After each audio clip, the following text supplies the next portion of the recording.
अगर आप एक लॉन्ग टर्म इन्वेस्टमेंट करते हैं और tax free safe and secure option की तलाश में हैं, तो पीपीएफ यानी पब्लिक प्रोविडेंट फंड एक बेहतरीन ऑप्शन हो सकता है। इसे गवर्नमेंट के द्वारा रेगुलेट किया जाता है, जिसमें आपको एफडी से ज्यादा रिटर्न मिलेगा। पीपीएफ खाते की ड्यूरेशन 15 साल होती है, जिसमें 5-5 साल के ब्लॉक में आगे से इन्वेस्टमेंट को बढ़ाया जा सकता है। साथ ही सरकार हर तिमाही में इसके इंटरेस्ट रेट को भी जारी करती है और इसमें लगातार बदलाव होता रहता है। अभी पीपीएफ में देखें तो करीब 7.1% का इंटरेस्ट रेट मिलता है, लेकिन एक समय ऐसा भी था जब इसमें 12% तक इंटरेस्ट दिया जाता था। ऐसे में जानते हैं कि आखिर इन्फ्लेशन सेंसेक्स के रिटर्न पीपीएफ रिटर्न को कैसे प्रभावित कर सकते हैं। सबसे पहले तो पीपीएफ के इंटरेस्ट के इतिहास को देखें तो 1990 के दशक में पीपीएफ पर करीब 12% तक का इंटरेस्ट मिला करता था। उस समय इन्फ्लेशन रेट 7 से 8% है और सेंसेक्स का एवरेज रिटर्न करीब 14% हुआ करता था, लेकिन फिर इंटरेस्ट रेट लगातार घटते रहे। साल 2000 में पीपीएफ की इंटरेस्ट रेट पहली बार 1% की गिरावट हुई।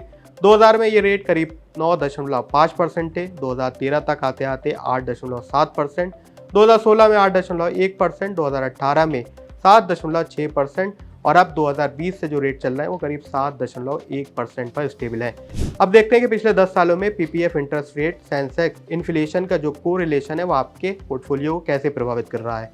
तो साल 2015 से अभी तक इन्फ्लेशन एवरेज करीब 4.79% है, जबकि सेंसेक्स का सीएजीआर इस दौरान करीब 12.2% रहा है।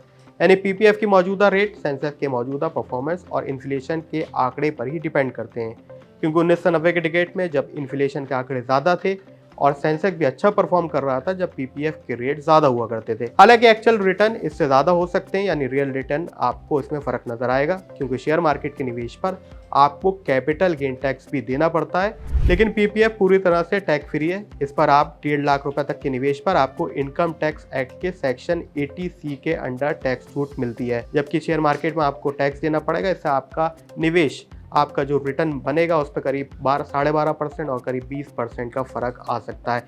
यानी लॉन्ग ड्यूरेशन में आपको पीपीएफ ज़्यादा एक्साइटिंग नज़र आ सकता है, जबकि इसमें ज़्यादा रिटर्न तो नहीं मिलता, लेकिन इसमें रिस्क कम ही रहता है। तो क्या आप भी पीपीएफ में निवेश करते हैं और आप कितना पोर्टफोलियो अपना पीपीएफ में रखते हैं, सेंसेक्स में कितना रखते हैं, हमें कमेंट सेक्शन में जरूर लिखें।